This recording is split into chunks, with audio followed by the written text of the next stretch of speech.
annoncé qu'on allait reprendre pour le déconfinement. 2 mois après, le lendemain matin, j'ai ouvert mon ordinateur, j'ai regardé les rushs, j'ai appelé ma monteuse pour dire allez, on s'y remet. J'ai appelé mon premier assistant pour dire on s'y remet et on reprend le tournage dans 3 semaines. Quand on s'est retrouvés tous ensemble pour la scène, vous savez, à la mer, là, en Normandie, qu'on a tourné à Oulgat, pour être précis. Et c'est la première fois, moi en tout cas, j'avais Marc Villalonga, il y avait Manuel De Vos qui avait croisé aussi Sandrine et tout ça. C'est la première fois que je revoyais le ciel et l'horizon. Et j'étais avec des gens qui m'entourent, des gens que j'aime, à qui j'ai ça. On se serre dans les bras et je voyais pour la première fois la mer, le ciel, une ligne d'horizon. C'est fou, ça dépasse complètement le cadre du film. C'est dans notre vie où on était, j'étais complètement bouleversé de retrouver même ma petite Violette. On avait pris 1 ou 2 petits kilos, elle les avait forcés sur le confinement avec les brioches. Il a fallu la remettre au citron. Mais c'est fou, hein. Elle m'avait manqué. Et puis cette petite qui est tellement courageuse, qui vit avec sa maman, elles ont traversé ça avec beaucoup de courage. Et quand on lui a dit on va tourner, elle était là, clac. Vous savez, c'est à travers ces épreuves-là où aussi vous avez les uns et les autres dans leur façon de répondre à tout ça, de répondre à cette crise terrible, qui vous montre aussi leur loyauté. Pas la fidélité, on ne doit pas être fidèle, on doit être loyal. La fidélité, ça ne veut rien dire. Comme dirait un copain pour les acteurs, on a la fidélité des chats. On va vers celui qui nous caresse le mieux. On doit être loyal, pas fidèle. Une question à ça. Alors, on vous amène le micro.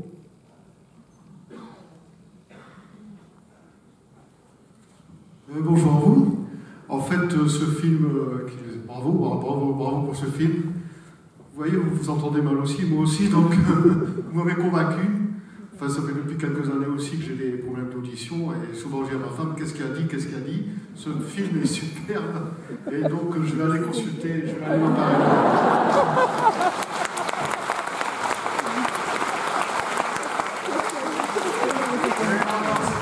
C'est un superbe film avec beaucoup de choses, beaucoup de tendresse, qui nous fait rire, qui nous fait aussi pleurer. Et donc j'ai particulièrement aimé votre rôle dans ce film et puis Sandrine Kiberlin aussi. Donc bravo. Merci à vous. C'est marrant parce qu'en fait c'est vrai qu'on parle souvent des personnages qui sont tous un peu bancals comme ça, il y a personne qui avance tout droit.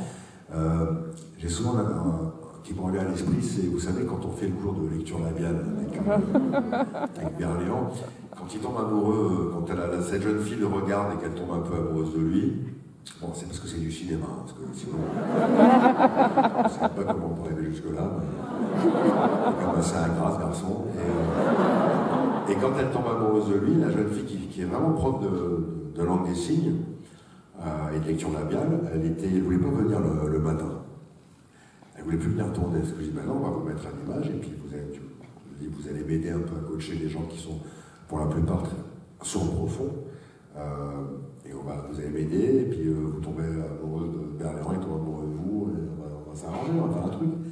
Et elle ne voulait plus venir parce qu'elle se trouvait, elle ne s'aimait pas. Elle ne se trouvait pas belle, cette jeune femme. Alors il a fallu la rassurer. Et en fait, on l'a rassurée avec la caméra parce qu'on l'a tournée. Et je la faisais venir vers le combo. Et elle a vu les images. Elle a vu le film aussi. Et elle nous a écrit un mot pour nous dire qu'elle s'était trouvée belle. Vous voyez ? Encore une fois, ça c'est quand ça dépasse le cadre juste d'une fabrication. C'est un instant de vie, un tournage. Il ne faut pas le sacrifier. Ces 2 mois-là, ces 6 semaines-là, il faut faire en sorte qu'il y ait des choses qui se passent. C'est une aventure. Mais c'est bien. C'est bien d'avoir connu cette... vous allez sauver votre médaille grâce à ça. Et elle, quelque part, si on a pu lui donner, avec une caméra, un peu de confiance, d'accord, et un peu d'estime de soi, comme mon personnage, finalement, son travail, c'est d'abord de se respecter lui, de s'apprécier d'abord lui, de retrouver un peu d'estime pour pouvoir aller vers l'autre. C'est un travail à faire entre soi et soi, c'est ce petit chemin qu'on a parfois du mal à faire. Mais je pense que pour aller vers l'autre, pour aimer l'autre, il faut d'abord s'aimer un peu soi, hein, sinon ça ne marche pas l'histoire. Ce qui est dingue, c'est, je le redis, mais j'aime tellement le cinéma, Et vous aussi, ce qui est fou, c'est quand on voit l'impact du cinéma, par exemple sur cette jeune femme, au niveau du tournage, où elle se trouve belle, l'impact du cinéma sur vous, monsieur, et dire qu'on nous a quasiment privé de ça pendant 1 an. Bref, heureusement que vous êtes là, et heureusement que vous êtes là, et que vous faites des films, enfin c'est merveilleux. Enfin moi je suis très très touché, hein. Je crois qu'on est tous très touchés. Vous vous rendez compte du dialogue de, comment dirais-je, de la... C'est d'entendre ça qui me fait penser qu'on a bien fait. Que c'est... Moi je voulais pas être le porte-parole des sourdingues, hein, qu'on s'en... On n'est pas comment... Je vais pas être le Robert Hossein en plus des sourdingues. Je veux pas être l'ambassadeur de tout ça, mais en attendant, on a tellement de gens. Parce que vous savez, souvent, quand on fait un tour des provinces, on met des affiches, je demande souvent aux gens de signer. Comme ça, je suis un peu avec eux sur la route, j'ai leurs impressions, et puis c'est écrit à la main, et j'ai l'impression de vous voir un peu mieux. Et il y a beaucoup de gens qui nous disent merci, qui nous disent... hier, il y a quelqu'un, j'étais à Orléans, et il y a une dame qui nous a écrit merci, je me suis rapproché de ma mère. C'est quand même fou cette phrase. C'est à la fin d'une séance, elle dit je ne sais pas, je me suis rapproché de ma mère. Je ne sais pas ce qu'elle voulait me raconter par là, mais nous on ne projette pas ça. Moi j'ai pas fait un film, je voulais pas faire un message pour vous dire c'est trop dur d'être sourdingue, il faut que je fasse un film pour vous montrer ce que c'est. Non, j'ai juste fait un film parce que je voulais parler de transmission, d'amour et de moi un peu, alors que j'ai jamais pensé que ma vie était source de fiction. J'ai jamais pensé que ce que je vivais pouvait être intéressant et quelque part, comme on est tous pareils, oui c'est universel. Ce qu'on ressent à la plupart du temps, et on en parlait tout à l'heure dans le train, c'est très compliqué aujourd'hui de trouver des sujets de cinéma parce qu'en fait, il faut avoir sacrément confiance pour toucher un sujet qui nous touche tous, qui soit, j'allais dire, qui nous touche par son universalité. Mais la meilleure façon, c'est ce qu'il y a de plus dur, c'est d'être dans la sincérité. C'est dur d'être sincère parce qu'il faut avoir confiance en soi pour livrer des choses dont on pense qu'elles vont aussi vous toucher et vous parler. Et en fait, c'est toujours la même chose, c'est ça le chemin. Je crois qu'il y avait une question. Encore une question, mais qui était bavard ce soir.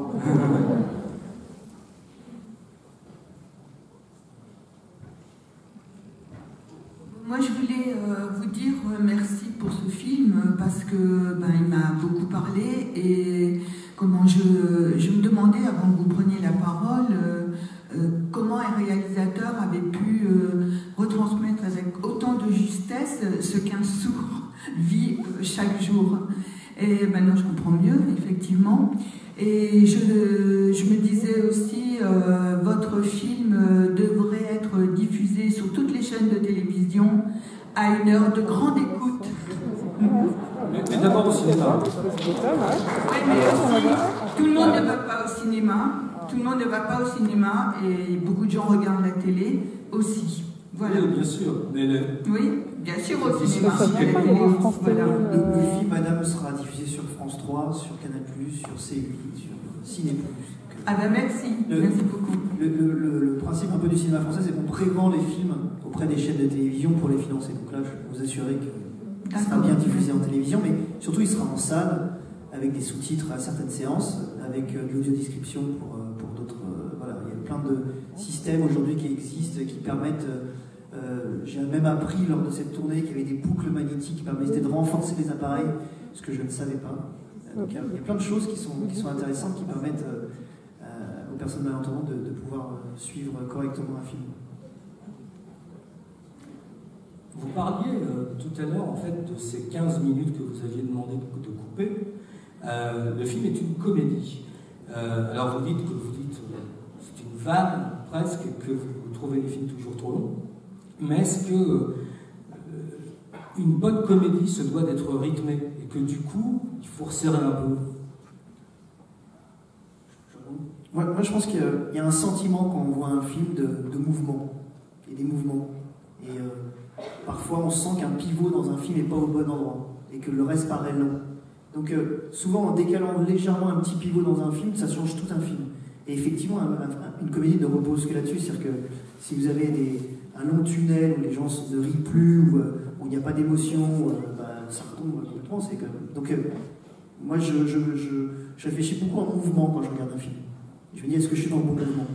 Et je pense que la première version qu'on a vue était super, tout le film était là. Mais parfois, peut-être qu'on parlait un peu plus du principe du handicap au détriment de l'histoire qu'on racontait. Et que c'est là-dessus que Pascal a pas mal retravaillé sur la suite en disant voilà, on a compris le procédé, c'est pas la peine non plus d'en rajouter sur 5 séquences qui racontent que monsieur n'entend pas bien. Voilà. Ouais, il faut avoir le sens du rythme et du sacrifice.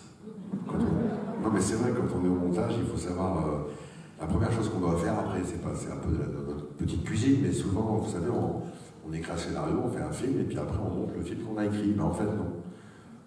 En fait, il faut jeter le scénario. Parce que ce que vous avez filmé, c'est encore quelque chose de différent. C'est notre lecture, c'est comme une matrice à part. Donc il faut être de nouveau dans la souplesse d'esprit pour se dire ce qui marche forcément sur l'écriture ne marche pas nécessairement à l'image. Donc il faut tout réorganiser. C'est une gymnastique permanente. Vous savez, un film, c'est fou, mais quand vous écrivez, c'est des... Comment dirais-je, ça ne vous lâche pas. C'est quelque chose d'assez monomaniaque. Moi, il m'arrivait de faire beaucoup de nuits agitées. Il est assez pénible parfois pour l'entourage, parce qu'un film, tout vous ramène à votre film. Vous regardez un film, vous pensez à votre film. Vous parlez avec une femme, elle n'entend pas, vous parlez à votre film. Tout vous ramène à ça. C'est une application ultime. Et quand vous montez un film, c'est pareil. J'ai passé des nuits blanches à dire ça, je le mets avant, pendant et tout. Mais ce qui est assez étonnant, c'est qu'il n'y a pas 1000 solutions possibles. En fait, il n'y en a souvent qu'une, la bonne. Et il faut la trouver, il faut la chercher, il faut avoir beaucoup d'humilité aussi. Et il faut savoir donc parfois couper, jeter. Même si vous avez pris une peine folle à filmer une scène, elle n'est pas utile, elle n'est pas indispensable. On la coupe, voilà. Et à l'inverse, il faut savoir aussi résister à la pression d'un producteur, de financiers qui vont vous dire il faut couper cette scène, elle ne sert à rien. Et ça va être des débats qu'on va avoir pendant tout le montage. Tu te rappelles qu'à un moment donné, la scène de la lecture labiale, il était question parfois même de la couper. Ah non. Je pensais pas à celle-là, moi. Je pensais au parc. Au parc. Ah, au parc, ouais. Ouais, c'est fou, hein. La lecture labiale, c'est une scène qui m'était venue à l'écriture très vite. Et à un moment donné, pendant la préparation, vous savez qu'il faut tourner, on avait un temps assez réduit, puisque voilà, c'était l'économie du film, hein, on n'a pas eu 20 millions pour le faire. On se dit, est-ce que c'est utile de faire ça? Puis il y a quelque chose qui résonne en vous, une espèce de choix, où vous dites non, ça c'est utile. Ça par contre, je ne reviendrai pas là-dessus, il faut absolument le faire. Je ne sais pas ce qui vous anime à ce moment-là pour être sûr de vous à ce point-là. Il faut avoir une dose de, je ne sais pas, il faut être un peu illuminé, je ne sais pas. Est-ce que vous avez une dernière question?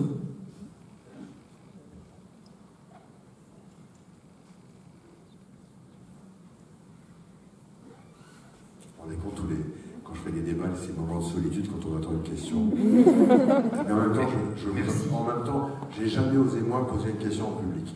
Alors, autant je suis capable de répondre, mais je crois que j'ai jamais osé prendre la parole en public. Donc, quand vous le faites, vous êtes déjà très courageux. Bon, bonsoir. Donc j'ai passé un très bon moment. C'est un excellent film. Vous êtes où? Je ne vois pas. Par ici. Où? Dans le fond. Allez, voilà.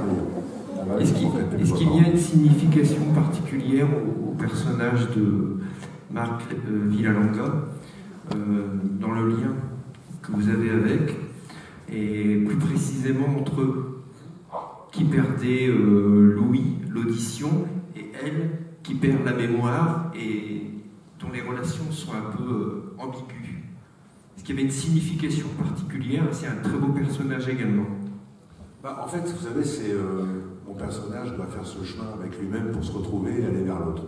Moi, j'ai envie de parler de transmission, de comment on accompagne nos enfants, Violette, les élèves d'histoire géo, comment on accompagne ces gamins-là dans la vie, comment on accompagne aussi nos aînés sur ce dernier chemin.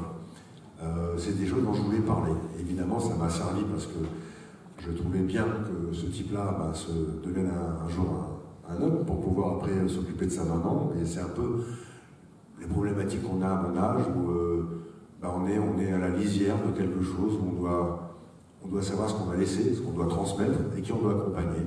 Moi, je dois accompagner aussi bien des enfants et aussi des parents. Et je trouvais que c'était... j'ai choisi Marc Villalonga qui a cette particularité-là de mémoire défaillante, de maladie d'Alzheimer un peu, mais parce que justement, ça me renvoyait à ma propre singularité, et de se dire, et ben il faut, parfois ça fait souffrir de voir nos aînés qui déclinent un peu, oui, c'est assez douloureux.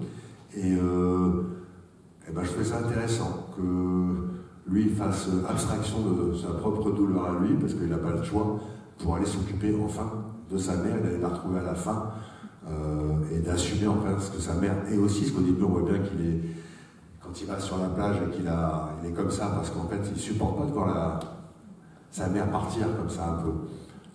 Mais je trouve que c'est bien aussi de parler de ça, de parler de notre responsabilité à accompagner nos aînés. Je sais que quand je me rappelle un des premiers films que j'avais coécrit, c'était Père et Fils. Je ne sais pas s'il y en a qui l'ont vu, c'est en 62 ça. C'était un film avec Philippe Noiret et je me rappelle quand on a fait ce film, quand le film était sorti, pour ceux qui ne l'ont pas vu, c'était un père qui inventait qu'il allait bientôt mourir, qu'il était malade parce qu'il crevait de solitude, et il inventait une maladie pour emmener ses enfants, les réconcilier au passage, mais les emmener vivre, faire une virée au Canada, voilà, avec Philippe Noiret. Et quand ce film est sorti, ce qui était fou, là où ça avait résonné, c'est que, je ne sais plus si on n'était pas sorti à la fin de l'été, mais vous savez, c'était une année où il y avait une canicule complètement folle.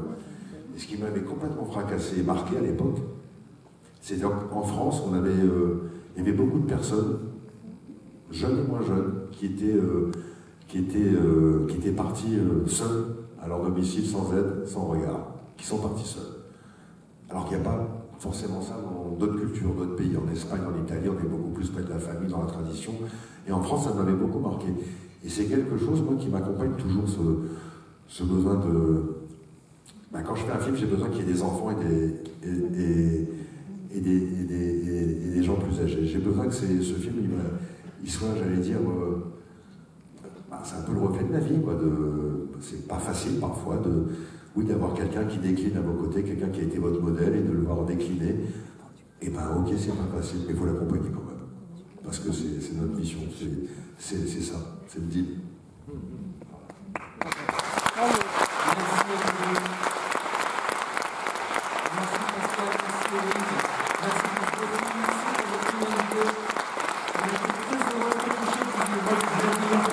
Avec ces films, en effet, pour s'entendre, parlez-en autour de vous. Vous l'avez adoré sur les réseaux sociaux, à la famille, aux amis, à tout le monde.